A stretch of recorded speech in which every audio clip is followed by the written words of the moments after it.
This episode of Behind the Line is brought to you by Woke Twitter. Woke Twitter, where lonely virgins congregate, dreaming that one day they will drop the soap in the shower and someone will be standing behind them. Woke Twitter. Start your own account today. It's free. Mina Kimes. Jesus. Before we even get started, shout out to Outkick for compiling this info for me. I would have never found this on my own. For one, I don't follow Mina Kimes on Twitter. When it comes to the NFL, I prefer to follow people with an informed opinion. Mina Kimes is a glorified statistician with a pretty face. She is not an NFL analyst. NFL analysts, they actually analyze the game on the field. Mina Kimes, she analyzes games on paper. There's a huge difference. If Mina Kimes looked like Joey Behar, she would not be working at ESPN. She'd be working at Target. She considers herself an expert statistician in the NFL, yet her own Twitter bio, she says wins are not a quarterback stat. What? Correct me if I'm wrong. I've only been following the NFL 25 or 30 years. Maybe I have been confused this entire time. I thought wins were the only stat that mattered.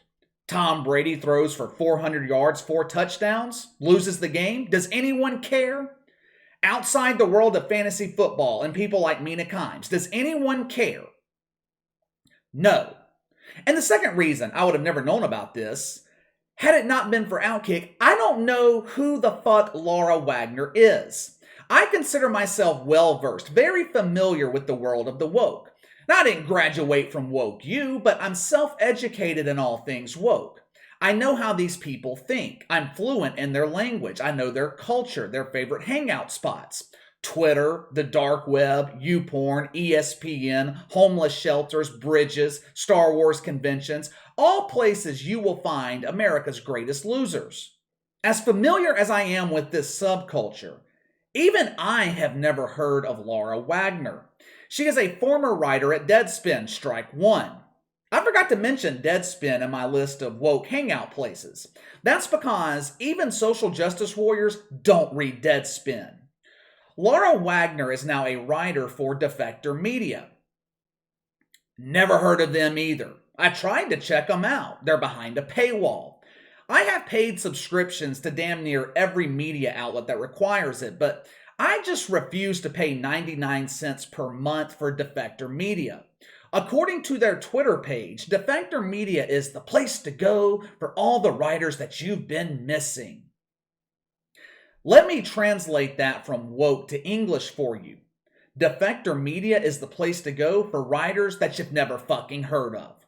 Whether they simply suck or they weren't woke enough to make it at ESPN, Defector Media compiled the biggest list of no-name writers in the sports industry, threw them all together on one website, and required people to pay to read their bullshit. Yeah.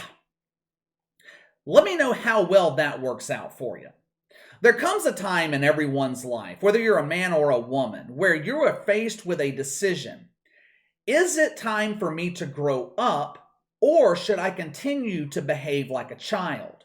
When I was in my 20s, I was a complete asshole on Twitter. Now, some of you may be thinking, Casey, you're an asshole now. Nothing has changed. I'll tell you what's changed. I'm an asshole now to people who deserve it. I don't attack people who don't have it coming. I can disagree with someone and keep everything respectable. But if you're a social justice warrior and I feel you don't deserve respect, then I'm going to treat you like an asshole. In my 20s, though, I would go after people on Twitter for no reason at all. I remember when Chris Duhon was playing in Orlando for the Magic.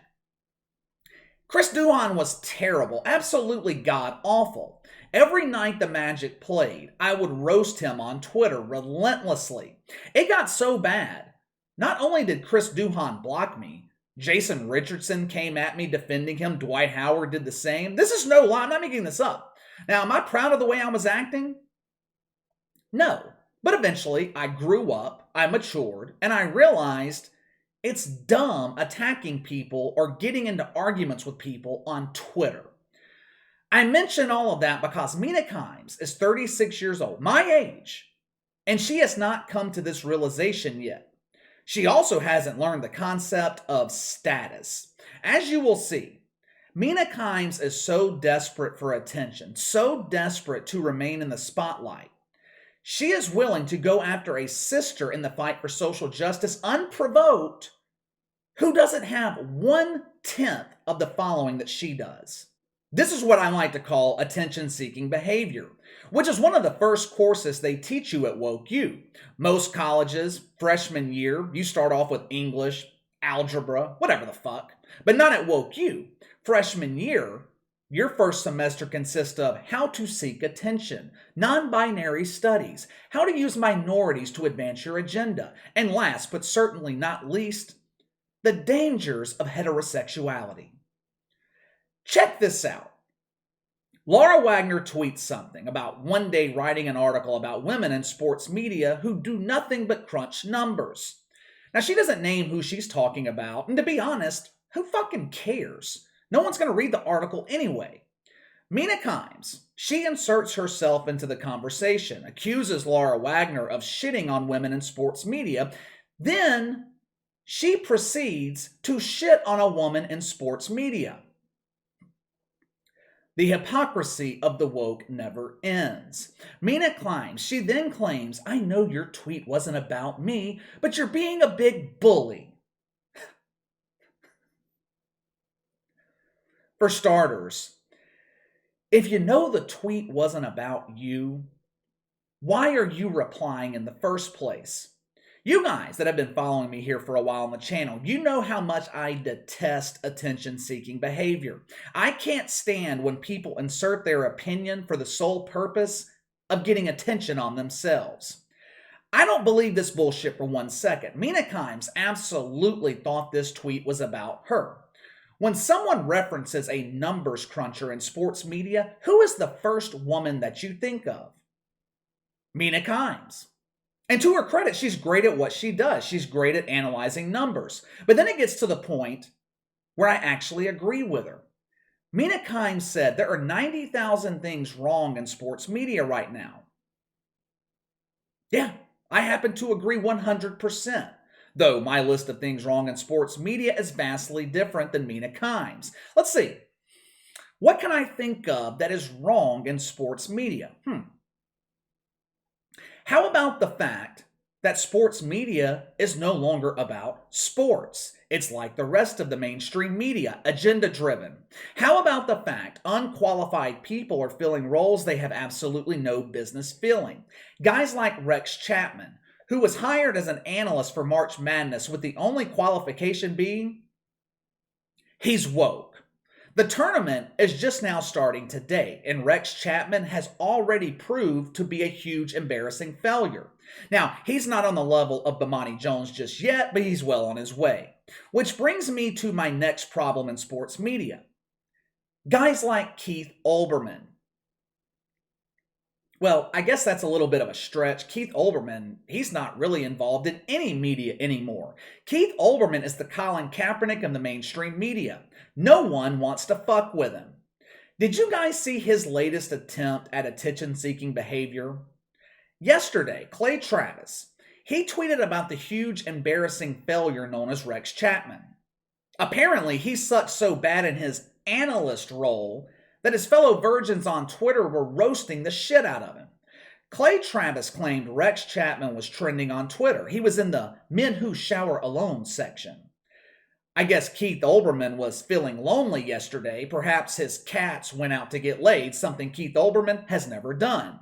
So he attempted to coordinate a sausage fest instead and went after Clay Travis. Check out this bullshit. Clay Travis is happily married. He has a social life, so he has no interest in finding the soap in Keith Olbermann's shower. Instead, he simply points out how pathetic Keith Olbermann's life is and left it at that. Clay Travis owned him. Are you noticing a trend here with these social justice warriors? Are you noticing a trend? People like us, normal people, we generally wake up every morning in a good mood. We don't have time to seek out losers on Twitter and engage in a meaningless back and forth that no one else cares about.